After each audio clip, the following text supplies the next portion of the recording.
안녕하세요. 오늘도 사연살롱을 찾아주셔서 감사합니다. 전 올해 31살로 화려한 돌싱이 된 기정미예요. 불과 10년 전만 해도 여자가 결혼했다 이혼하면 죄인처럼 고개를 숙였던 것 같은데 요즘은 오히려 당당하게 말할 수 있어 너무 좋은 것 같아요.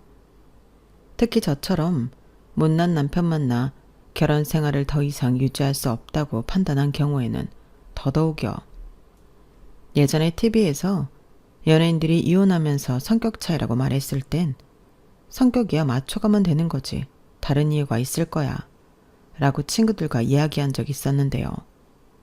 막상 제가 겪어보니 남들에게 말하기 창피한 진짜 이유는 따로 있다는 생각이 더 확고해졌어요. 쪼잔하고 쪼잔한, 속된 말로 남자들 가진 게 없을 때 그거 두 쪽만 있다고 하잖아요.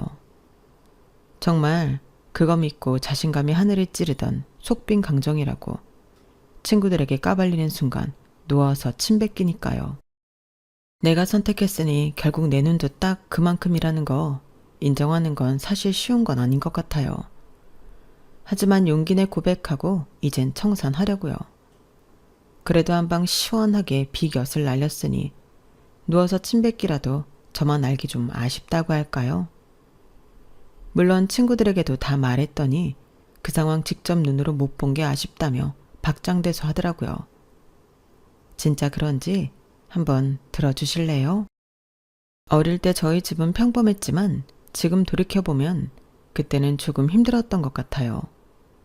엄마는 식당 일을 하며 가사와 육아, 생활비까지 담당하셨죠. 아빠는 제가 어릴 때 공사판에서 무거운 벽돌 나르다가 허리를 삐끗하셔서 힘든 일은 못하세요. 대신 밤에 대리운전 하시면서 근근히 생활비를 벌어오시는데 그마저도 돈 욕심에 하루 마무리하면 며칠씩 알아 누우셔야 하니 큰 벌이가 못 되고요. 정미야 미안하다. 아빠가 능력이 있었으면 남들과는 서울대, 연대, 고대 어디든 갈 수 있었을 텐데 부족한 아빠가 네 발목을 잡는구나. 그게 무슨 소리야. 수능 만점 맞은 학생 인터뷰 안 봤어? 학원 안 가고 EBS 인강 보고 공부했다잖아. 아빠 탓 아니야. 내 머리가 딱 그만큼인 거지. 문제는 아빠의 자존감이었죠. 고등학교 내내 전교 1등을 놓치지 않았지만 흔히 말하는 스카이급 명문대는 못 가고 그 바로 아랫단계 학교에 입학했거든요. 아빠는 남들 가는 학원이나 과외 한번 못해준 당신 탓이라고 하시면서 학창시절에도 제 눈치를 보시더니 대학 입학 후엔 더 심해지셨어요. 물론 전 알아요. 정말 제 머리가 그만큼이었던 거라는 거. 물론 과외를 했거나 학원을 갔다면 조금 달라질 수 있었을지 모르는데 전 가보지 않은 길로 제 인생을 갉아먹은 걸 싫어하는 성격이라 후회 없거든요.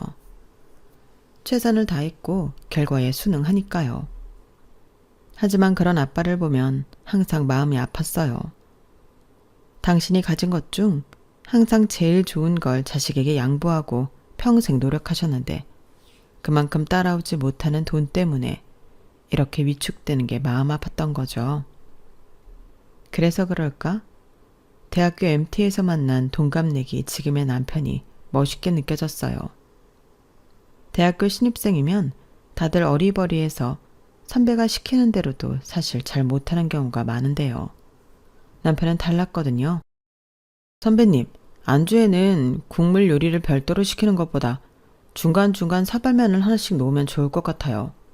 국물 요리 비싸기만 하고 건더기는 다 남기는 경우도 허다하고 어차피 국물인데 구색만 맞추고 차라리 술을 더 시키죠. 오, 그거 좋은 생각이다. 꼭 술 먹고 라면 먹는 놈들 있는데 1타 2피. 안주값 줄이고 배 채우면 술도 덜 먹겠지. MT 준비부터 적극적이었거든요. 그리고 남편의 예상은 적중해서 안주로 사발면은 인기 폭발이었죠. 뜨거운 물을 붓지도 않고 부셔서 안주로 먹는 사람도 있었으니까요. 가격도 싸고 국물은 물론 면까지 깔끔하게 싹 비우니 만족도도 높았고 동기는 물론 선배되기까지 완전히 남편이 각인되는 전설적인 사건이라면 사건이었네요. 그렇게 항상 남편은 자신감 있는 모습으로 의견을 내고 그게 받아들여지지 않더라도 의기소침한 게 아니라 웃으며 넘어갈 줄 아는 사람이었죠. 아빠에게 없던 적극성, 당당함이 남편에게 있었으니 저도 모르게 조금씩 시선이 그를 향하고 있다는 건 1년이 지나 그가 군대에 간다고 말했을 때 알았어요. 이대로 보내주면 안 될 것 같았거든요. 하지만 그런 거 아세요? 닮지 말아야지. 저런 모습은 싫다고 생각한 부모의 모습을 자식은 꼭 닮는다는 건 말이에요. 눈으로는 아빠와 다른 사람을 찾고 있었지만 저도 모르게 의기소침해지며 고백 같은 건 꿈도 꾸지 못하고 그렇게 풋사랑이 끝나버렸죠. 기정미, 정미 맞지? 너 방주혁? 네가 우리 회사에 웬일이야? 설마 나 만나러 온 거야? 무슨 소리야. 내가 너 이 회사 다니는 거 어떻게 알아? 알바 왔어. 아, 저도 모르게 작은 탄식이 나왔어요. 졸업 후 5년 만에 만난 남편은 대학교 졸업반으로 현장 알바를 다니고 있었던 거죠. 건축 관련 학과였고 저는 인테리어 업체에 취직하고 다니고 있었는데 저는 디자이너로 업무를 보는 게 아니니 남편이 아르바이트를 온다는 것을 몰랐고 막연하게 좋은 추억으로 남았던 사람이 눈앞에 있으니 혹시나 싶은 마음에 진심이 튀어나왔던 거예요. 그 후론 예상하셨겠지만 힘든 일을 하다 보면 없던 정도 생긴다는 것처럼 일하면서 더 가까워졌죠. 말이 인테리어 디자인이지 사실 노가다거든요. 현장에서 현장 사람들이 하는 일 다 할 줄 알아야 진두지휘할 수 있으니 힘든 일도 마다할 수 없고 같이 현장에 나가면서 부딪히는 시간들이 늘어나니 자연스럽게 연인이 되었죠. 물론 거기에는 남편이 알바를 열심히 해서 회사에서 좋게 봐주었고 졸업 후 이력서를 냈는데 학점도 좋았던 남편은 회사에 무난히 입사했고 붙어있는 시간들이 더 늘어나니 결혼까지 자연스럽게 이어지게 되었어요. 결혼하고 몇 달이 지나면서 저는 남편의 가족 사랑을 조금씩 실감하게 되었어요. 겉으로 보기엔 참 효자인데 그 효심이 너무 편향적이라는 걸 깨닫기까진 정말 다양한 일을 겪어서야 알게 됐죠. 시어머니 생신이 다가오던 어느 겨울 남편은 생일 한참 전부터 선물 고르기에 열을 올렸어요. 스마트폰으로 마사지기 영상을 틀어놓고 온라인 커뮤니티에선 사용자 리뷰를 정독하며 기능 비교표까지 만들어 두었더라고요. 어느 날은 밤 늦게까지 앉아 브랜드별 장단점을 혼자 중얼거리며 정리하는 모습에 저도 모르게 웃음이 났어요. 정미야, 이 모델 좀 봐봐. 자동으로 등까지 밀어주고 허벅지 공기압까지 된대. 엄마 요즘 어깨만 아프신 게 아니라 허벅지도 자주 저리다고 하셨잖아. 그런데 좀 비싼 거 아니야? 아니야. 엄마가 지금까지 해주신 걸 생각하면 이 정도는 기본이지. 우리가 나중에 또 언제 이런 거 해드리겠어? 생신인데 이왕이면 좋은 걸로 해야지. 결국 남편은 200만 원이 훌쩍 넘는 프리미엄급 안마의자를 주문했어요. 리모컨에 터치 기능까지 달린 최신형이었고 거실에 설치되던 날 시어머니는 입을 손으로 틀어 막으셨어요. 세상에 이게 다 얼마야? 이거 집에 두면 호텔 된 것 같겠다. 아우 얘야. 엄마, 원래 효도는 타이밍이래. 아플 때 해드려야지. 늦으면 소용없지. 남편은 그날 하루 종일 흐뭇하게 웃으며 시어머니가 앉을 때마다 각도 조절을 도와드리며 리모컨을 설명하느라 바빴어요. 저는 멀찍이 앉아 그 장면을 보며 참 보기 좋은 가족이다 라고 생각했죠. 누구나 그렇듯 자기 부모에게 잘하는 게 안 좋게 보일 리 없고 한편으론 우리 부모님에게도 사드리면 좋겠다는 생각을 하고 있었거든요. 요즘 젊은 사람들 셀프 효도라고 하는데 전 그 생각과 조금 달랐어요. 결혼은 두 집안의 만남이라고 말하는 것처럼 네 부모 내 부모 따지고 선을 그을 게 아니라 같이 챙기고 더 풍성하고 행복하게 만드는 것, 그게 진정한 가족이 아닐까 생각했으니까요. 그러다 보니 남편의 이런 모습도 좀 과하다 싶긴 했지만 우리 부모님에게도 하면 되는 것이고 부담은 우리가 느껴도 부모님이니까 그 정도는 해줄 수 있다고 생각했거든요. 오히려 한편으로는 요즘 남자들 부모한테 고마운 줄 모르고 지내는 사람들도 많은데 적어도 내 남편은 그렇지 않은 사람이니 나중에 아이가 태어나도 좋은 아빠가 되겠구나 싶었던 거예요. 부모와 유대관계가 좋은 사람이 자식을 낳아도 잘 챙겨주고 아빠 역할도 제대로 한다고 생각했으니까요. 그런데 인생 쉬운 게 없다고 모든 건 제가 생각한 대로 흘러가지 않더라고요. 그런데 문제는 그 다음 달이었어요. 제 친정엄마 생신이 다가오자 남편은 마치 그 주제를 처음 듣는 것처럼 말하더라고요. 이번 달에 처가 쪽 생신 있어? 엄마 생신. 이번엔 내가 요리도 좀 하고 선물도 챙겨가고 싶어서. 아, 선물은 뭐 준비했어? 안마기 하나 사드릴까 해. 자주 필요해 하시니까.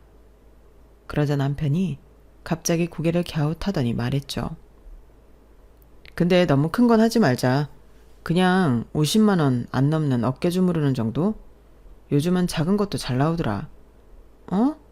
엄마도 요즘 허리 아프다 하셔서 좋은 걸로 하고 싶은데? 우린 지금 돈 계속 들어가잖아. 결혼 준비, 이사 비용에 이것저것. 당신도 알잖아. 게다가 솔직히 아직 젊은 편이시잖아. 벌써부터 기계에 의존하시는 것보다 스스로 움직이시고 운동하는 게 장기적으로 더 이득인 거야. 그 순간 속이 콱 막히는 느낌이었어요. 겨우 지난달엔 시어머니 생신이라며 열흘 넘게 리서치하며 200만 원 넘는 의자를 사더니 우리 엄마에겐 50만 원조차 부담스럽다고 운동을 하는 게 더 낫다니. 뭔 말인가 싶으면서도 차라리 남편 말대로 전문가에게 1:1 코치 받을 수 있는 운동권을 끊어주는 게 나은가 싶었죠.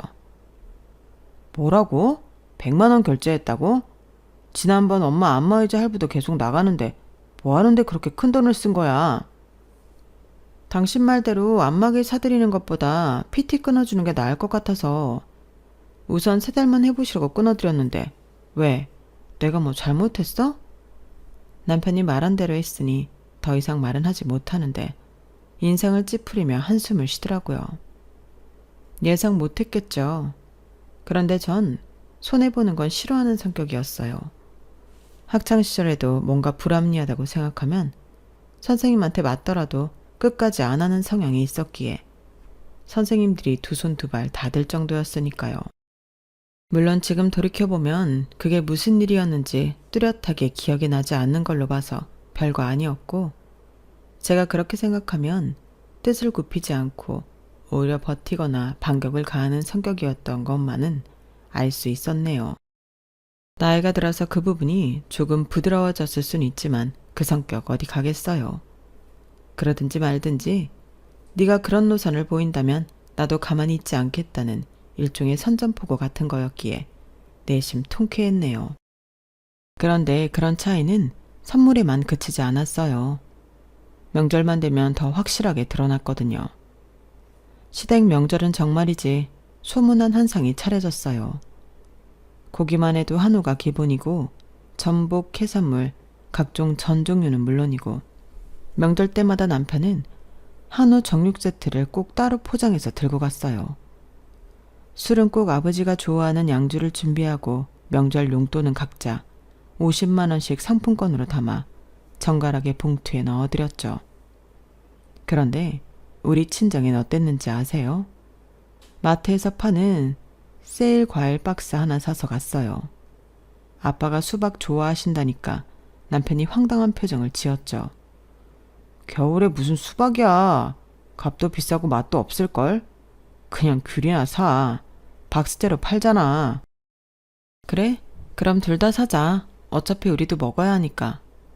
하지만 제 바람과 다르게 눈앞에서 하나 있는 수박을 다른 사람이 사가는 걸 보았고 결국 한라봉 한 박스와 제가 우겨서 한우를 사갔네요.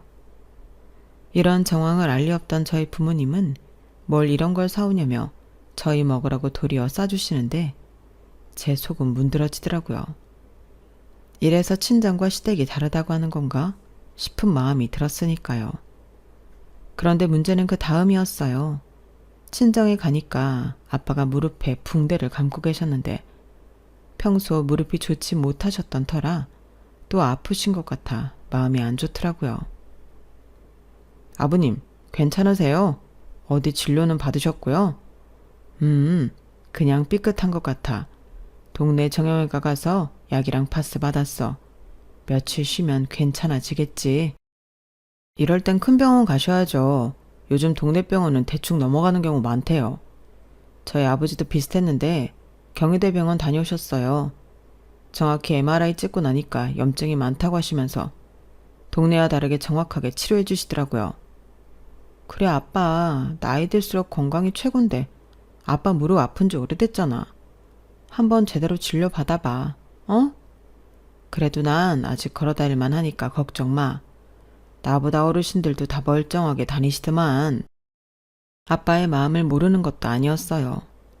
하루 수입이 일정하지 않지만 병원 가느라 쉬면 그마저도 못 벌고 대학병원은 비싸니까 지나치고 싶으셨던 거라는 거 말이에요. 남편은 더 이상 권하지도 않고 고개를 끄덕이며 그래도 무리하지 말라고 말했지만 묘한 우월감이 묻어나는 것 같았죠. 우리 집은 이렇게 하는데 너희 집은 어쩔 수 없구나 싶은 거요. 심지어 남편은 시부모님에게 매달 건강식품을 정기 배송해드렸어요. 루테인, 오메가3, 관절 영양제, 포장도 직접 다 하고 택배가 늦어지면 전화까지 걸어 재촉하더라고요. 이번에 늦네. 아버지 무릎 안 좋은데 이거 제때 못 드시면 어떡하지? 함께 있을 때 시부모님에게 광고 전화가 오면 대신 받아 끊어주고 스마트폰도 원격으로 업데이트 해드리는 등 그 섬세함은 거의 비서급이었어요. 그런데 그 배려는 철저히 시부모님에게만 해당되는 일이었죠. 친정엔 그저 형식적인 예의만 지키면 되는 줄 아는 사람이었던 거예요. 그게 결혼한 지 1년이 지나면서 많은 생각을 하고 있는데 상황의 끝으로 치닫게 만들어줄 사건의 서막이 열리고 있었네요. 그해 봄, 남편이 어떤 사람이라는 걸 더욱 정확하게 알게 된 건 신우가 새로운 남자친구를 데려오면서였어요. 그날은 주말 오후였는데 현관벨이 울려서 문을 열었을 때부터 뭔가 달랐어요. 신우 옆에 서 있는 남자는 지금까지 우리 집에 왔던 그 어떤 사람과도 다른 분위기를 풍기고 있었거든요.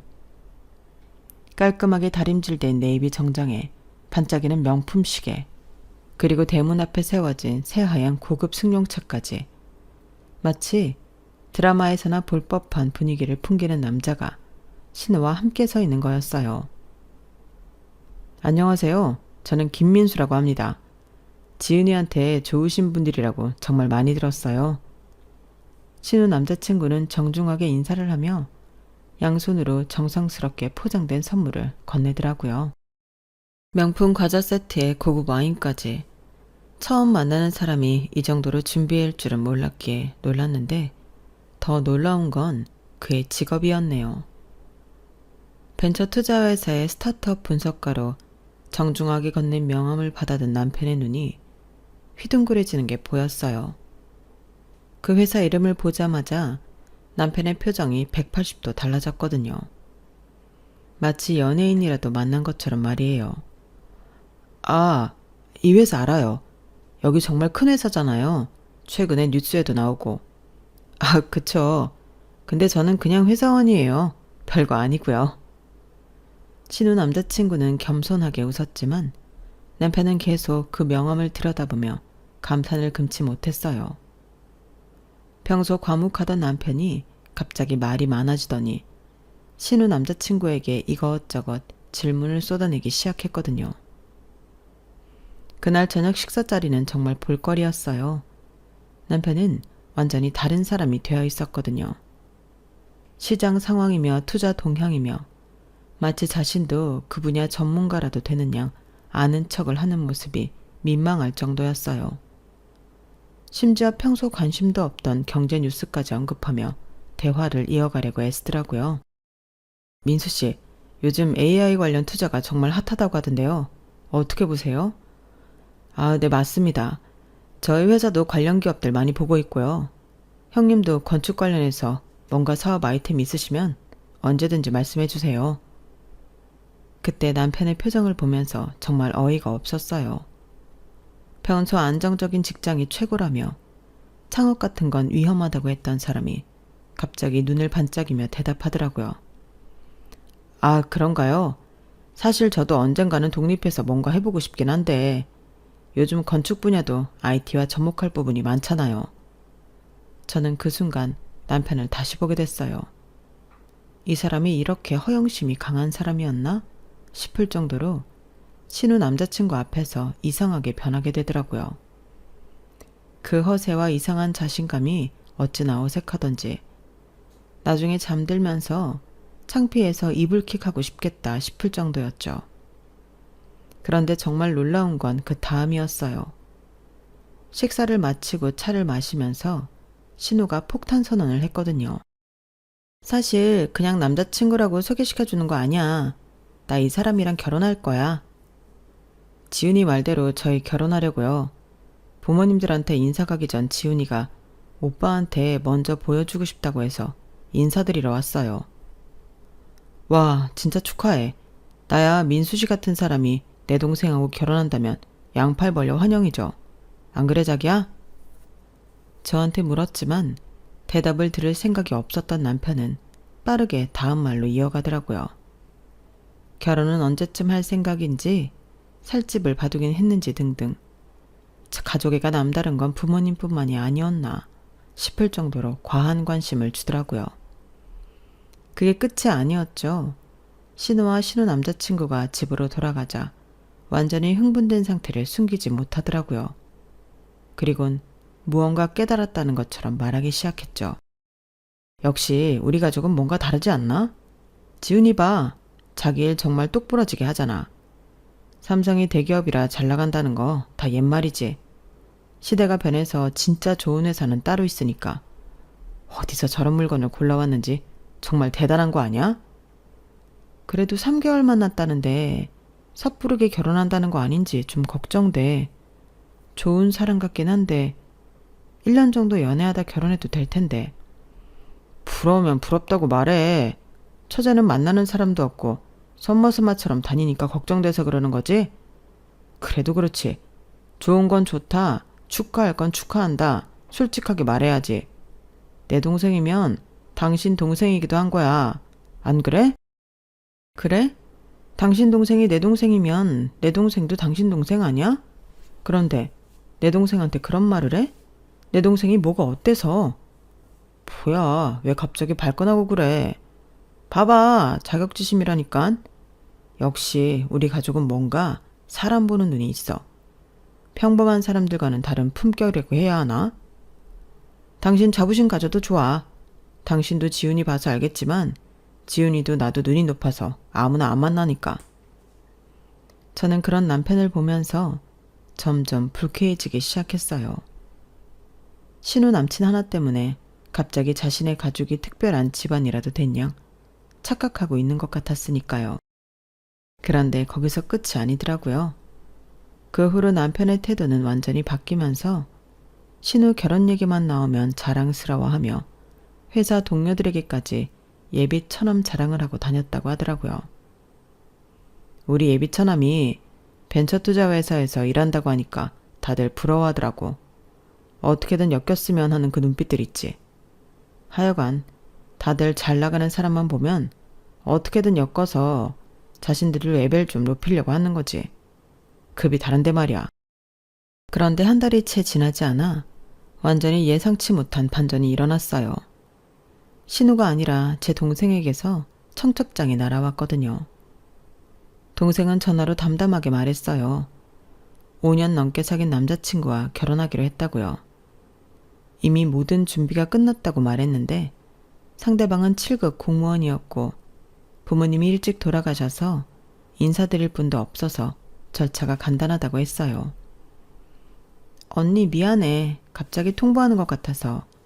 그런데 우리가 그동안 계획적으로 준비해 왔거든. 집도 구했고 결혼식장도 예약했고 부모님께 부담드리고 싶지 않아서 최대한 우리가 할 수 있는 선에서 다 준비했어. 그래도 한 번도 보여주지 않은 건 좀 서운하다. 몇 번 사귀고 헤어지면서 확신이 서지 않았거든. 정신 차리니까 어느새 나와 그 사람 같은 곳을 바라보고 있더라고. 그래서 결혼을 결심하게 된 거라. 소개시키고 뭐하고 할 틈도 없었어. 동생의 말을 듣고 있으니 정말 기특했어요. 어릴 때부터 자기 일을 똑부러지게 하던 동생 다 왔거든요. 남에게 피해주는 걸 싫어해서 장녀인 저보다 더 언니 같을 때가 많았는데 결혼 준비도 그런 성격 그대로 해낸 거였어요. 친정 부모님도 처음엔 놀라셨지만 동생이 그동안의 계획과 준비 과정을 차근차근 설명해드리니 안심하시며 축복해 주셨어요. 오히려 딸이 이렇게 준비성 있게 살림을 꾸려갈 줄 아니 든든하다고 하시더라고요. 그런데 정작 문제는 남편이었어요. 동생 결혼 소식을 전했을 때 반응이 정말 시큰둥했거든요. 처제가? 갑자기? 갑자기가 아니라 5년 넘게 사귀었다잖아. 그동안 우리가 몰랐을 뿐이지. 그래도 좀 독단적이네. 가족들한테 미리 상의도 안 하고. 독단적이 아니라 추진력이 있는 거지. 자기 일을 자기가 알아서 하는 게 뭐가 잘못됐어? 추진력이 있는 건지 무식한 건지 결혼이 이렇게 쉬운 일인가? 좀 더 신중하게 접근할 수도 있었을 텐데. 무식하다고? 야, 너 지금 뭔 소리 하는 거야? 아니야, 그냥 좀 성급한 것 같단 얘기야. 그래도 걱정할 건 없겠네. 5년 이상 사귀었다는데 사계절이 뭐야? 그렇게 오래 봤으니 소박 맞을 일은 없겠지. 남편의 말투가 점점 거슬리기 시작했죠. 마치 동생을 평가하는 것 같은 그 태도가 정말 불쾌했거든요. 한바탕 하려는 찰나 신우한테 전화가 왔는데 전화를 받은 남편 표정이 급격하게 어두워지더라고요. 결혼한다고 호언장담했던 신우가 남자친구 회사 일정이 바쁘고 원하는 동네에 마음에 드는 집도 나오지 않는다며 아무래도 결혼식이 미뤄질 것 같다고 속상하다는 전화였죠. 남편은 그 소식을 들었을 때도 태도가 달랐어요. 역시 잘 나가는 사람은 뭐가 달라도 달라. 급하게 서두르는 게 아니라 제대로 된 집에서 제대로 시작하고 싶어 하잖아. 회사에서도 인정받으며 일하는데 피해주기 싫을 테고. 아까 내 동생한테는 성급하다고 하더니 지훈이는 신중하다고 하네? 상황이 다르잖아. 민수 씨는 벤처 투자 회사에서 중요한 일을 하고 있으니까 타이밍을 잘 맞춰야 하는 거고. 정말 어이가 없었어요. 같은 상황인데 상대방에 따라 평가가 달라지는 걸 보니 남편의 속내가 훤히 보이더라고요. 마음에서 서서히 멀어지는 남편이었기에 더 이상 개싸움에 휘말리고 싶지 않았어요. 그래서 화제를 돌려보기로 했어요. 그런데 결혼 축의금 말인데 현금 대신 가전이나 가구 사주는 건 어때? 신혼집에 필요한 거 있으면. 축의금? 그런 것까지 해야 해? 20만 원이면 족한 거 아니야? 뭐라고? 20만 원? 제일 친한 친구와 결혼해도 냉장고 정도는 사주는데 남도 아니고 내 동생 결혼하는데 20만 원이라고? 식장도 다 잡아놨고 살집도 구해놨다며. 다 준비된 마당에 해줄 게 뭐 있어. 다 잘 알아서 하는 처제라며. 가서 자리만 빛내주면 되는 거 아니야? 야, 너 정신 나갔어? 20만 원? 화만 낼 게 아니라 잘 생각해봐. 아무리 생각해봐도 20만 원도 많은 것 같아. 그러고 보니 가족은 밥값 낼 필요도 없지 않아? 신랑 신부 측 몇 명은 서비스로 줬던 것 같은데. 그 순간 정말 머리 끝까지 화가 치밀어 올랐어요. 지금까지 쌓아왔던 모든 불만이 한꺼번에 터져 나오는 느낌이었거든요. 시댁에는 몇백씩 쓰면서 친정에는 20만 원도 많다고 하는 그 뻔뻔함이라니. 이런 사람이었나? 정말 이런 사람이었나? 지금까지 제가 뭘 보고 살았던 걸까요? 적당히 해. 니네 집엔 몇백씩 쓰는 거 아깝지 않으면서 우리 집에 쓰는 거 아까워? 내 동생한테 하는 만큼 네 동생한테도 할 테니까 정신 차리고 말해. 뭐가 몇백이라고 해. 내가 언제 그렇게 많이 썼다고. 현실을 제대로 보고 이야기하자. 정말 기가 막혔어요. 언제 그렇게 많이 썼냐고요? 시어머니 안마의자 사드릴 때는 그렇게 열심히 리서치하고 최고급으로 골라서 200만 원 넘게 썼으면서 명절 때마다 한우 세트에 양주에 용돈까지 챙겨드리면서 그게 기억이 안 난다고요? 제 손이 덜덜 떨리기 시작했어요. 분노로 인한 떨림이었죠. 네가 그렇게 나오면 나도 다 생각이 있다고 말이에요. 이혼을 할 때 하더라도 이렇게 두고만 보는 건 억울해서 못할 것 같았는데 그때 당시만 해도 뾰족하게 복수할 방법은 없었죠. 남편과 한바탕 하고 머리 좀 식힐 겸 집 밖으로 나가 동생에게 전화를 걸었어요. 나야, 결혼 준비하면서 필요한 거 있어? 언니가 뭐든지 사줄게. 사줄 게 뭐 있어. 다 준비 끝났는데. 그냥 와서 축하만 해주면 돼. 그래도 뭔가 해주고 싶은데. 그럼 아기 낳으면 그때 지금 줄 것까지 합쳐서 크게 줘. 그때 정말 돈 많이 들어갈 테니까. 알았어. 그럼 그렇게 하자. 결국 저는 흔쾌히 동생의 말에 동의했어요. 정말 20만 원만 내고 동생 결혼식을 끝내게 됐죠. 동생이 원하는 방식이니까 따라주는 게 맞다고 생각했거든요. 동생 결혼식은 정말 아름다웠어요. 소박하지만 정성스럽게 준비된 모든 것들이 따뜻했고 두 사람의 진심이 느껴졌거든요. 하지만 그 아름다운 순간들을 함께하면서도 제 마음은 점점 차가워져만 갔어요. 인생 한 치 앞도 모른다더니 동생이 그렇게 결혼하고 한 달이 지나자 신우한테서 급작스러운 소식이 날아왔어요. 정확히 말하면 결혼이라기보단 살림을 합친다는 거였죠. 혼전 임신을 하게 되었거든요. 식을 못 올리지만 급하게 이것저것 준비하게 되면서 정말 정신없는 시간이 흘러갔어요. 신우는 임신 초기라 몸이 힘들어했고 제부는 회사 일로 바빠서 집 구하는 일부터 이사 준비까지 거의 신우 혼자 해야 하는 상황이었어요. 남편은 그런 신우를 위해 발품을 팔며 이곳저곳 알아봐주고 주말마다 함께 집을 보러 다녔죠. 그 과정에서 남편이 신우와 전화를 하는 장면을 자주 보게 됐는데 장녀인 저로서는 묘한 기분이 들더라고요. 오빠가 있다는 게 저런 느낌인가 싶었어요. 저한테는 말도 안 되는 행동들을 하지만 동생으로 본다면 확실히 든든해 보이는 그런 모습이었거든요. 매일같이 신우 걱정을 하며 이것저것 챙겨주고 임신한 몸으로 힘들어하면 당장 달려가서 도와주는 모습을 보면서 복잡한 감정이 들었어요. 정신 나간 것처럼 잠시 그렇게 보였을 뿐 돌이킬 수 없는 남편의 실체를 알게 되었죠. 그런데 어느 날 저녁 운명을 바꿀 발견을 하게 됐어요. 남편이 샤워하러 들어간 사이 거실 테이블 위에 놓인 그의 핸드폰에서 문자 알림이 계속 울리더라고요. 처음에는 신경 쓰지 않았는데 화면에 떠오른 문자 내용이 눈에 들어왔어요. 땡땡은행 주택담보대출 1억 실행 완료. 금리 연 4.2%.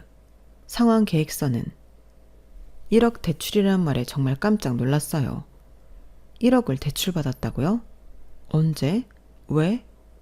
저도 모르게 핸드폰을 집어들고 문자를 자세히 읽어봤는데 분명히 오늘 날짜로 1억 원 대출이 실행됐다고 나와 있더라고요. 그런데 더 충격적인 건 그 다음에 온 신우의 문자였어요. 오빠 정말 고마워. 덕분에 집 계약 무사히 마쳤어. 오빠 아니었으면 어쩔 뻔했지? 새언니한테도 고맙다고 전해줘. 그 순간 정말 머리가 하얘졌어요. 1억을 대출받아서 신우에게 준 거였어요. 제 동생 결혼할 때는 20만 원도 아깝다고 하던 그 사람이 신우한테는 1억을 대출까지 받아서 준다고요? 그것도 저와 한마디 상의도 없이 단독으로? 핸드폰을 든 손이 부들부들 떨리기 시작했어요. 저는 그 문자들을 보면서 정말 기가 막혔어요. 이런 남편이었나? 이렇게까지 차별적인 사람이었나? 제 동생에게는 20만 원도 아깝다고 하면서 분노가 치밀어 올랐지만 일단 핸드폰을 원래 자리에 놓고 침착하게 기다렸죠. 잠시 후 남편이 샤워를 마치고 나왔어요. 평소처럼 아무렇지 않은 표정으로 거실로 나와서 핸드폰을 확인하더니 만족스러운 미소를 지었죠. 아마 시누이의 감사 문자를 본 모양이었죠. 저는 그런 남편을 보며 최대한 차분하게 물어봤어요. 1억 대출받았다고? 남편은 깜짝 놀라며 저를 쳐다봤어요. 들킬 줄 몰랐던 모양이에요. 신우 집 사는 데 주려고? 집값이 생각보다 많이 부족하더라고. 아무래도 급하게 알아보다 보니까 더 그런 것 같아. 미쳤어? 1억을 대출받아서 신우한테 준다고? 내 동생한테는 20만 원도 아깝다고 하던 사람이? 야, 이거랑 그거랑 다르잖아. 지은이는 지금 임신한 상태고 급하게 집을 구해야 하는 상황이야. 그리고 매제는 앞으로 돈을 많이 벌 수 있는 사람이니까 충분한 투자 가치가 있는 거지. 안 그래? 투자? 그걸 지금 말이라고 해? 아, 그래. 내가 내 동생 좀 줬다. 그게 대체 뭐가 문제라는 거야? 내가 장남인데 이 정도도 못해? 장남이 하나밖에 없는 동생 결혼할 때 기 좀 살려주겠다는데 그거 가지고. 장남이면 다야? 네가 장남이면 나는 장녀야. 그리고 1억이 네 집 개 이름이야? 가정경제 생각은 안 해? 우리 빚 얼마나 늘어나는지 알아? 내가 알아서 할 테니까 신경 쓰지 마. 그 순간 정말 모든 게 명확해졌어요. 이 사람은 영원히 변하지 않을 거라는 걸 저를 비롯한 친정 식구들은 안중에도 없는 거죠. 더 이상 말로 설득할 수 있는 상대가 아니라는 걸 마지막으로 확인하는 순간 더 이상 미련 같은 건 아무것도 없었어요. 그동안 알고는 있었지만 상황이 끝이 아닌 무언가 계속 이어지게 만들면서 지금까지 오게 만들었는데 결국 그 끝은 여기까지 올 필요가 없었던 거죠. 저는 바로 핸드폰을 꺼내서 동생에게 전화를 걸었어요. 손이 떨렸지만 목소리는 차분했어요. 나야, 결혼식 때 못 보냈던 축의금 지금 보냈어. 나중에 애기 낳으면 그때 또 해줄게. 부담 갖지 말고 써. 언니가 주는 거니까. 남편이 뭔가 이상함을 눈치채고 무슨 돈을 얼마나 보냈냐고 묻더라고요. 말해봤자 믿지 않을 테고 확실하게 보여주는 게 좋겠다는 생각에 이체 내역을 화면에 그대로 둔 채 남편 얼굴에 들이밀었어요. 이게 얼마야? 공이 너무 많은데? 5천? 아닌데? 1, 10, 100, 1000만, 10만, 100만, 1000만, 억? 5억? 보이는 대로야. 내 동생한테 5억 보냈어. 네가 네 동생한테 1억 보냈는데 나라고 5억 못 보낼 이유 있어? 제정신이야? 5억이면 한 달 이자가 얼만지 알고나 하는 소리야? 가뜩이나 등골리게 생겼는데 5억? 누가 너보고 갚으래? 내가 넌 줄 알아? 능력도 없이 대출까지 받아가면서 돈으로 허세 부리게? 그런데 남편이 몰랐던 건 제가 웹소설 작가로 투잡을 하고 있다는 거였어요. 솔직히 처음엔 그냥 취미로 시작한 일이었거든요. 어릴 때부터 글 쓰는 게 재미있었고 공부가 안 될 때면 머릿속으로 상상의 이야기를 펼치곤 했는데 그게 지금의 저를 만들어낸 거죠. 처음엔 정말 겨우 연재하는 수준이었어요. 조회수도 얼마 안 되고 댓글도 몇 개 안 달리는 그런 소소한 취미였죠. 그런데 꾸준히 쓰다 보니 점점 팬들이 생기기 시작했고 어느 순간부터는 제법 인기 작가가 되어 있더라고요. 그리고 작년부터는 정말 인생이 바뀌었어요. 제 웹소설이 웹드라마로 제작되면서 원작료와 판권료가 들어왔거든요. 거기에 다음 신작에 대한 계약금까지 합치니 정말 상당한 금액이었어요. 한 작품당 몇 천만 원씩 연간으로 치면 수억대 수입이 나는 수준까지 올라왔던 거죠. 하지만 남편은 제 일을 전혀 인정하지 않았어요. 집에서 작업을 할 때마다 무슨 일을 집까지 끌어들여서 하냐고 핀잔을 주기 일쑤였거든요. 그런 불안정한 일 말고 안정적인 직업을 가져. 글 쓰는데 무슨 돈이 되겠어? 부업을 하는 건 좋은데 너무 빠져들지는 마. 현실을 봐야지. 저는 머릿속으로 구상을 끝내면 한 번에 써내리는 스타일이라 집중해서 작업하는 시간이 필요했는데 남편은 그런 저를 이해하지 못했어요. 오히려 방해만 했죠. 남편은 핀잔만 줄 뿐 제가 쓴 글에 관심도 보이지 않았으니 제가 뭘 하고 있는지 전혀 알 수 없었죠. 그 5억이 어디서 나온 돈인지 궁금하지? 당연히 궁금하지. 우리 통장에 그런 돈이 있을 리가 없는데. 나 웹소설 작가잖아. 지난 5년간 원고료랑 판권료로 번 돈이야. 웹소설? 말이 되는 소리래. 연재하는 것도 없으면서 판권? 원고료? 너무 꿈이 거대한 거 아니야? 연재해서 1,000만 원이라도 벌었으면 많이 번 거겠다. 너는 정말 아무것도 모르고 살았구나. 그때 문득 재미있는 게 떠올랐어요. 동생 결혼한다고 말이 나왔을 때 축의금 이야기하면서 남편이 핸드폰만 만지작하고 있었거든요.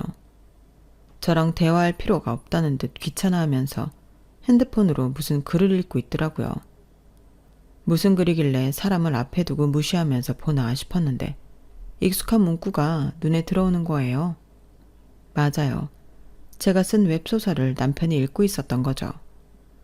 속으로 피식 웃음도 나면서 그걸 내가 썼다고 말하면 이 인간 얼굴이 어떻게 변할까 싶었어요. 하지만 그걸 쉽게 오픈해선 안 되겠다는 생각도 머릿속에 들었죠. 그 순간이 머릿속에 떠오르니 저도 모르게 피식 웃음이 나더라고요. 야, 너 왜 웃어? 이 상황이 웃겨? 그래, 웃기겠지. 네가 생각해도 말이 안 되지? 씨알이라도 먹혀야 거짓말한 보람이 있는데 너무 허무맹랑한 소리니까. 너 아이디 건축왕자 아니야? 뭐?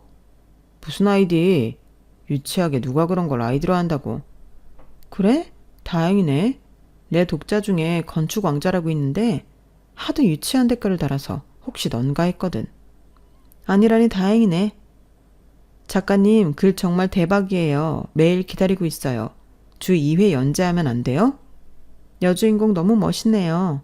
이런 여자랑 결혼하고 싶은데. 남주가 여주에게 잘해주는 방법 더 자세하게 스토리 풀어주시면 안 돼요? 저도 그런 남편이 되고 싶거든요. 저는 그동안 남편이 썼던 댓글들을 기억해 하나둘 말하기 시작했죠. 우연히 남편이 녹색창에 로그인한 걸 봤는데 아이디가 정말 유치해서 기억에서 지워지지 않더라고요. 그리고 제가 올린 웹소설 댓글창에서 그 아이디를 본 순간 이건 뭐지 싶었는데 결국 그런 놈이었던 거죠. 그리고 이것도 있지. 우리 와이프도 여주처럼 당당했으면 좋겠는데 너무 소심해서 답답해요. 결혼하면 로맨스가 없어져서 아쉽네요. 이것도 네가 쓴 거잖아. 그건 더 있어. 돈 많은 남자가 나타나서 여주를 빼앗아갔으면 좋겠어요. 현실에서는 불가능하지만요. 이런 댓글까지 달았잖아. 정말 창피할 정도로 남편의 이중인격적인 모습이 드러났어요. 현실에서는 저를 무시하고 깔보면서 인터넷에서는 제 소설을 보며 로맨스를 갈구하고 있었던 거예요. 하나 둘씩 민낯이 까발려지니 남편 표정은 창피한지 울그락불그락해지고 있었어요. 야, 너 정말 웃기다. 내가 쓴 소설 보면서 여주인공 부러워하고 남주인공 되고 싶어 했으면서 정작 현실에서는 나한테 뭘 했어? 아니야, 그건. 그리고 이 댓글은 뭐야? 작가님 실제로는 어떤 분이세요? 이런 걸 쓰는 거 보니 정말 멋진 분일 것 같아요. 정말 웃기네. 매일 얼굴 마주보고 사는 내가 그 작가인 줄도 모르고. 어지러워 머리가. 야, 설마 지금 쓰러지는 연기하는 거야? 진짜 추하다 추해. 하지만 갑자기 고구마처럼 빨갛던 남편의 얼굴이 진짜로 새하얗게 변하더니 그대로 기절하듯 주저앉으면서 소파에 앉아버렸죠. 평소 혈압이 살짝 높았는데 충격을 받아서 그런 것 같았어요. 머리 아파. 병원. 저는 119를 불러서 남편을 병원에 데려갔어요. 다행히 큰 문제는 없었고 스트레스성 혈압 상승이라는 진단을 받았죠. 그리고 다음 날부터 이혼 절차를 밟기 시작했어요. 물론 남편은 끝까지 추하게 굴었죠. 그 5억은 결혼 생활 중에 번 돈이니까 공동재산이야. 절반은 내 거라고. 그리고 네가 임의로 처분한 거니까 손해배상도 해야 해. 그런 개소리는 네가 고용한 변호사한테 해. 나한테 하지 말고. 하지만 법적으로는 제가 완전히 유리했어요. 웹소설 수입은 제 개인 창작 활동으로 번 돈이라 공동재산이 아니었고 혼인 파탄의 책임도 명백히 남편에게 있었거든요. 오히려 저는 위자료까지 받을 수 있었어요. 결국 남편은 대출을 받아서 위자료를 물어줘야 했어요. 신우에게 빌려준 1억 때문에 이미 빚이 있는 상황에서 위자료까지 추가로 빚을 져야 했던 거죠. 이혼하고 나서 저는 정말 새로운 인생을 시작했어요. 그동안 억눌려 있던 창작욕이 폭발하듯 쏟아져 나왔고 이혼 후 첫 작품은 그 어떤 작품보다 큰 인기를 끌었어요. 제가 겪은 이야기를 토대로 좀 더 확장해 작성했는데 독자들의 공감을 얻으면서 더욱 화제가 되었거든요. 지금은 전업 작가로 활동하면서 정말 행복하게 살고 있어요. 웹드라마 제작사와도 새로운 프로젝트를 논의 중이고 출판사에서는 단행본 출간 제의도 들어왔거든요. 무엇보다 좋은 건 더 이상 누구 눈치를 보지 않고 당당하게 살 수 있다는 거예요. 제 돈으로 부모님께 안마의자를 사드렸는데 200만 원짜리가 아니라 500만 원짜리 최고급으로 골랐어요. 동생에게는 아기용품 일체를 선물했고 조카가 태어나면 교육비까지 지원해 줄 예정이에요. 요즘 제 웹소설 댓글창을 보면 정말 뿌듯해요. 가끔 전 남편 소식이 들려와요. 신우 남편이 회사에서 잘리는 바람에 결국 남편이 원하던 매제덕은 볼 수 없게 되었죠. 결국 지금은 혼자서 그 빚과 이혼 위자료까지 감당하고 있다는데 전혀 동정심이 들지 않아요. 자업자득이니까요. 전 진짜 화려한 돌싱이 됐어요. 30대 초반에 이런 인생 역전을 이뤄낸 것도 결국은 그 쪼잔한 남편 덕분이라고 할 수 있겠네요. 만약 그때 참고 살았다면 지금의 저는 없었을 거예요. 웹소설 작가로서의 성공도 경제적 자립도 이런 당당함도 없었겠죠. 그래서 가끔 생각해요. 고마워해야 하는 건가? 하지만 역시 고맙다는 생각은 안 들어요. 그냥 시원할 뿐이죠. 정말 인생은 한치 앞을 모르는 것 같아요. 그때 그 순간이 아니었다면 지금의 이런 행복은 없었을 테니까요. 여러분도 혹시 못난 남편 때문에 고생하고 계시다면 용기 내세요. 세상에는 우리가 생각하는 것보다 훨씬 많은 가능성이 있으니까요. 그래도 한방 시원하게 비곁을 날렸으니 누워서 침 뱉기라도 이 정도면 본전은 뽑았죠. 제 이야기는 여기까지입니다. 이렇게 이야기하고 나니 속이 후련하네요. 더 잘 살 수 있게 최선을 다하며 살아보겠습니다. 여러분도 건강하시고 모두 부자 되세요. 여러분, 사연 댓글에 응원과 현명한 조언 부탁드려요. 좋아요와 구독은 저에게 큰 힘이 됩니다. 오늘도 좋은 일 가득하세요.